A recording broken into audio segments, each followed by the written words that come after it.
எல்லாருக்கும் வணக்கம். நாங்கள் இந்த வீடியோவில் பார்க்க போகிறது தேங்காய் பால் விட்டு மீன் சொதி எப்படி செய்யறது தான் நம்ம பார்க்க போகிறோம்.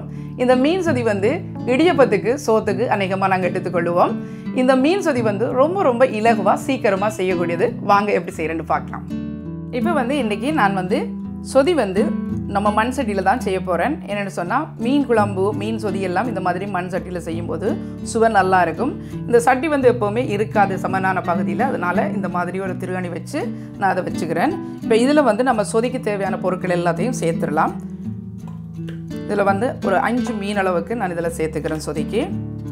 இது வந்து சுவாப்பார மீன். நீங்கள் இதே மாதிரி சின்ன மீன்கள் அல்லது வந்து நீங்கள் இறால் நண்டில் கூட நீங்கள் இதை செய்யலாம்.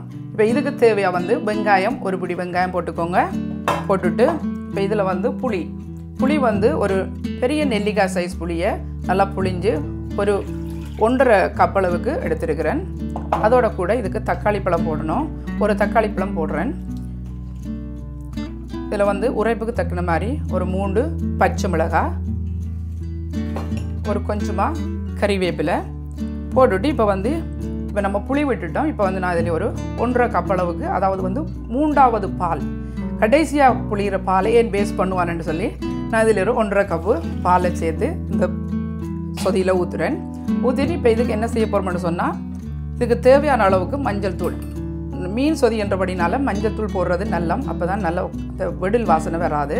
இப்போ ஒரு 1/2 டீஸ்பூன் அளவுக்கு போட்டுட்டு இப்போ இதுக்கு தேவையான அளவுக்கு உப்பு சேர்த்துடலாம். உப்பு வந்து பாருங்கள், 1 டீஸ்பூன் 2 டீஸ்பூன் அளவுக்கு சேர்த்துக்கிறேன். இப்போ வந்து பார்த்துட்டு போட்டுக்கலாம்.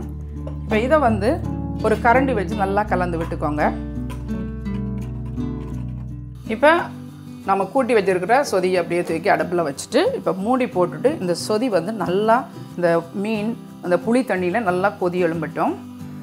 இப்போ பாருங்கள், 10 நிமிஷம் இந்த புளியில் வந்து மீன் அவிஞ்சிருக்குது. இப்போ இதை கவனமாக திலாவணும். என்னென்னு சொன்னால் உள்ளே இருக்கிற மீன் வந்து உடைஞ்சிரும். இப்போ திலாவிட்டு இப்போ இதில் வந்து மிச்ச பால் சேர்க்க போகிறோம்.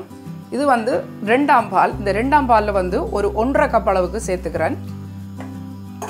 சேர்த்துட்டு கலந்து விட்டுக்கோங்க. இப்போ வந்து நம்ம முற்பாலையும் விட்டுடலாம் இதோட.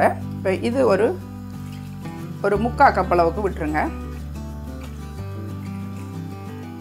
விட்டுட்டு இந்த சொதி வந்து ரொம்ப வந்து கொதிக்கக்கூடாது. கொதிச்சா வந்து பால் வந்து திரைஞ்சிரும்.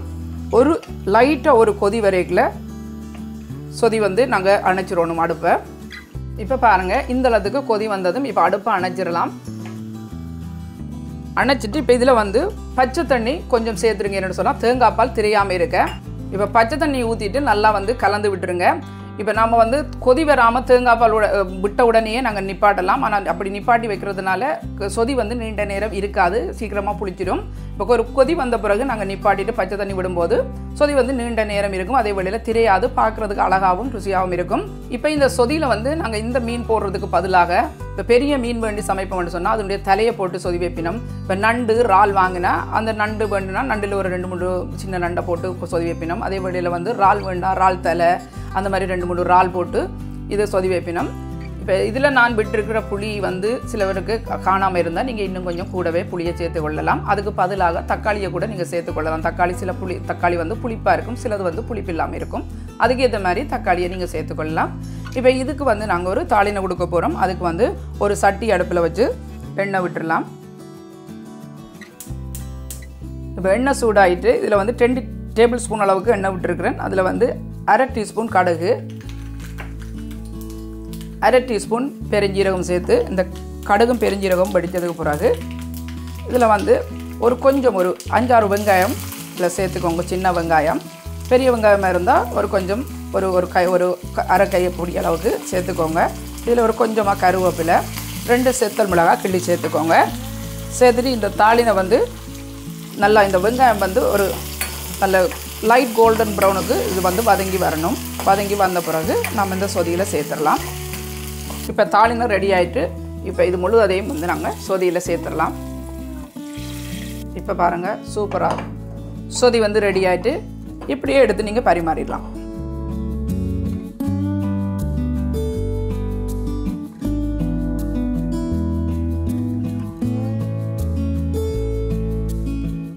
ஓகே நண்பர்களே, இந்த வீடியோவில் மீன் போட்டு எப்படி தேங்காய் பால் சொதி செய்கிறேன்னு இந்த வீடியோவில் நாங்கள் பார்த்துருக்குறோம். இந்த தேங்காய் பால் சொதியில் வந்து நீங்கள் மாங்காய் கூட போட்டால் ரொம்ப நல்லாயிருக்கும். இப்போ இது வந்து தனியாக வந்து மச்சந்தான் போட்டு இந்த சொதி செய்ய முடியுமான்னு பார்த்தீங்கன்னா இல்லை. நீங்கள் சைவம் சாப்பிட்றவங்களா இருந்தால் மாங்காய் போட்டு தக்காளி பழம் போட்டு நீங்கள் செய்யலாம். இந்த புளி தேங்காய் பாலோட சேர்த்து நீங்கள் தக்காளி பழம் அல்லது மாங்காய் போட்டு செய்யலாம். அதே வேளையில் வந்து இப்போ நீங்கள் புளிக்கு பதிலாக வந்து நாங்கள் தேசிக்காய் புளி கூட சேர்த்து இந்த சொதி செய்யலாம். இந்த வீடியோ உங்களுக்கு பிடிச்சிருந்தா லைக் பண்ணுங்கள், ஷேர் பண்ணுங்கள், மறக்காமல் தனுஷ் குசினுக்கு சப்ஸ்கிரைப் பண்ணுங்கள்.